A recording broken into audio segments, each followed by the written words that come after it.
Bonjour à tous.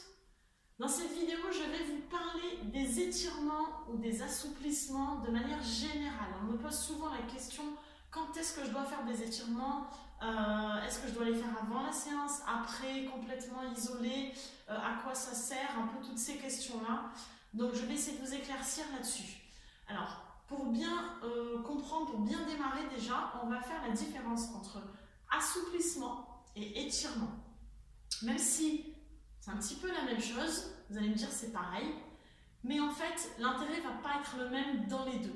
Donc pour que ce soit clair, on parle étirement et assouplissement. Simplement, on va commencer par les étirements. Les étirements, vous n'allez pas mettre le même intérêt.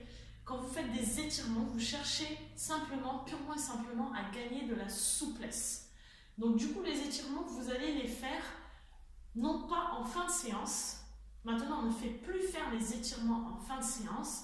Depuis quelques années, on s'est rendu compte que lorsque vous travaillez, quand vous faites une séance, vous allez créer des micro-fissures dans vos muscles. Donc, le fait de faire les étirements juste après, vous risquez d'amplifier ces micro-fissures. Alors attention, les micro-fissures que vous créez pendant votre entraînement, c'est normal. Rien de plus normal, j'ai presque envie de dire que c'est le but pour que le muscle se régénère et devienne plus fort par la suite. Cependant, il ne faudrait pas amplifier ces micro-fissures, ce risque de se blesser et de mettre beaucoup plus longtemps, beaucoup trop de temps à récupérer. Donc du coup, les étirements, dans le but de chercher à gagner de la souplesse, vous allez les faire de manière isolée, complètement à part de vos entraînements. De la même façon que vous faites votre entraînement de 1 heure, vous allez faire un jour où vous ne vous entraînez pas, une séance d'étirement, de stretching, c'est la même chose, stretching c'est étirement en anglais. Donc une séance de 1 heure ou de 45 minutes ou de même 40 minutes, tout dépend après de ce que vous recherchez, du temps que vous avez. Que des étirements avec un peu de tout, les jambes, le haut du corps, le dos, enfin voilà, après à vous de voir ce que vous voulez mettre à l'intérieur en fonction des courbatures que vous avez, des raideurs que vous ressentez, de ce que vous avez travaillé dans la semaine.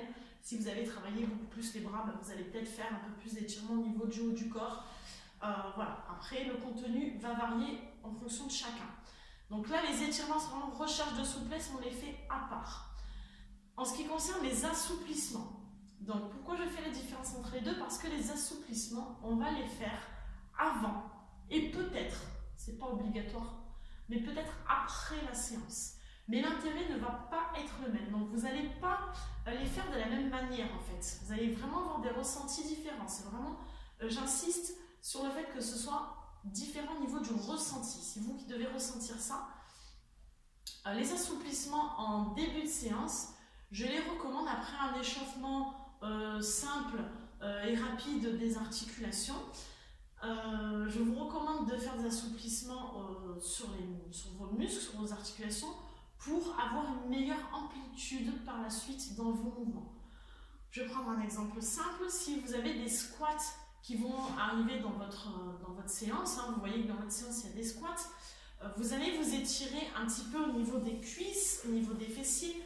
Pourquoi? Pour faire un squat de manière moins raide. Si je ne m'étire pas, je vais faire un squat très difficilement, je vais être verrouillée au niveau des genoux, au niveau des cuisses, je vais avoir du mal à descendre, je ne vais pas faire des beaux squats, je vais manquer d'amplitude dans mon mouvement. Donc peut-être que si vous faites quelques exercices ici, là, ne serait-ce que cette position, d'accord, un petit peu d'étirement au niveau des cuisses.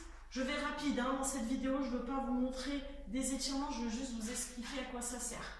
Donc quelques assouplissements ici. Ok, je vais réussir à faire un squat avec une aisance physique et surtout, je vais faire un squat avec une meilleure amplitude. Donc, un vrai squat. Donc, c'est pareil pour tout. Si vous avez des tractions à faire, si vous avez du haut du corps, vous allez faire quelques assouplissements, aller chercher derrière ici avec un bâton, un élastique, pour gagner en amplitude dans vos mouvements. Donc, les assouplissements n'ont pas le même intérêt que les étirements. Donc les assouplissements vont être beaucoup plus courts. Dans un étirement, vous allez rester, mettons si je veux vraiment gagner en souplesse au niveau de mes cuisses, je vais prendre cette position par exemple pour étirer donc le gros muscle ici, le quadriceps. Je vais pencher en arrière jusqu'où je peux. Dans le cadre où je veux gagner en souplesse, je vais rester dans cette position entre 30 secondes et 1 minute avant de changer de position. C'est quelque chose d'assez long. Si je suis dans un cadre d'assouplissement en début de séance, je vais peut-être même pas choisir cet exercice-là parce qu'il est un petit peu profond, d'accord? À la limite, je peux choisir cet exercice, mais je vais aller chercher moins en profondeur. Donc, je vais me relever. Je vais rester juste là, d'accord? Là, j'ai un assouplissement au niveau de ma jambe, enfin de ma cuisse, pardon, de mon genou, un petit peu de la cheville aussi. Donc, gardez bien à l'esprit que l'assouplissement est moins profond et moins intense que l'étirement. Donc, je vais chercher un peu moins en amplitude et je reste un peu moins longtemps. Je vais rester peut-être 10 à 20 secondes avant de passer sur l'autre jambe.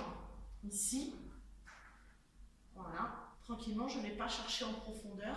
Je ne suis pas dans un étirement, je suis dans un assouplissement. Dans les deux cas, étirement ou assouplissement, j'insiste, jamais d'à-coup. Donc, je vais faire par exemple quelque chose comme ça pour tirer plus fort. Ok? Même en bas. Hein, tirer plus fort comme ça, mettre des à-coups, hors de question. Je vois souvent ça. Celui-là, je le vois souvent. Hop, ici, jamais. Vos muscles, vos tendons, vos ligaments, c'est un petit peu comme des élastiques. Donc imaginez, vous prenez un élastique et vous faites ça. Je déroule, je déroule, je déroule. Qu'est-ce qui se passe au bout d'un moment si je tire un peu trop fort, un peu trop longtemps? Paf, l'élastique elle pète. C'est exactement pareil sur vos muscles. Donc, vous ne devez absolument pas tirer sur vos muscles avec des à-coups. Vous devez y aller progressivement. Si ici, au début, ça ne descend pas, ce qui est tout à fait normal, je vais inspirer et je vais souffler en essayant de descendre mes genoux progressivement, sans à-coups, et toujours en soufflant. Ça, c'est primordial. Soufflez au moment où vous tirez, au moment où vous gagnez en amplitude, vous devez toujours souffler. Pourquoi? Pour décontracter vos muscles. Si vous faites ça en étant en apnée, en bloquant votre respiration, vos muscles ne se détendent pas. Donc en fait, vous faites absolument rien, c'est comme si vous ne faisiez rien, voire vous vous contractez encore plus, vous vous crispez encore plus. Donc aucun intérêt, vraiment aucun. Soufflez fort au moment où vous tirez. Donc j'espère que vous avez bien compris la différence entre assouplissement que vous faites en début de séance pour gagner en amplitude et les étirements. Les assouplissements, on peut aussi les placer en fin de séance. C'est-à-dire que si vous avez une séance un petit peu difficile, vous sentez que vos muscles sont un petit peu contractés, vous pouvez faire quelques assouplissements, mais attention que ce soit vraiment léger dans le but de remettre les fibres musculaires en place. C'est-à-dire que vous avez travaillé fort, votre muscle là, il s'est contracté, il s'est un petit peu raccourci, d'accord? Là. Donc, l'assouplissement en fin de séance, il va avoir pour objectif de redonner forme à son muscle et de remettre en fait les fibres musculaires qui pourraient s'être froissées quelque peu, alignées, on va dire, c'est une image hein, que je vous donne là, mais remettre les fibres musculaires en place. Attention avec ces assouplissements-là qui peuvent, comme je vous l'ai dit, accentuer les micro-fissures et risque de blessure. Donc vous pouvez faire ces assouplissements, moi je conseille en général de les faire après la douche. Vos muscles sont encore chauds, mais vous n'êtes pas directement, ils sont commencés un petit peu à se ramollir, ils sont un petit peu moins contractés, c'est mieux. Après la douche ou 2 à 3 heures après, c'est encore valable, même tout le long de la journée, c'est encore valable. Le lendemain, ça ne sert plus à rien, hein, c'est trop tard. Là, si vous voulez vous étirer le lendemain, ça va être carrément une séance de stretching. Ne faites pas d'assouplissement de stretching quand vous sentez que vous êtes énormément courbaturé. Les courbatures, c'est les micro-fissures que vous ressentez, entre autres. Il y a aussi d'autres choses dans les courbatures. Mais c'est que vos muscles n'ont pas fini de se régénérer. Tant que vous sentez que vous ne pouvez pas faire des étirements, c'est trop difficile, ça fait mal, ne les faites pas. Attendez d'avoir récupéré pour faire étirement ou assouplissement. Donc de manière générale, étirement de manière isolée, une séance à part pour gagner en souplesse, ce qui est recommandé si vous faites une activité avec de la force, et enfin, recommandé pour tout le monde hein, d'ailleurs, mais en particulier ceux qui font de la force. et assouplissement en début de séance pour gagner en amplitude au niveau des mouvements. Je pense que je vous ai tout dit à ce sujet-là. Si j'ai oublié quelque chose, n'hésitez pas à me mettre des commentaires et à me poser d'autres questions pour que je puisse vraiment essayer de répondre à toutes les questions concernant les étirements, les assouplissements. À vous de jouer!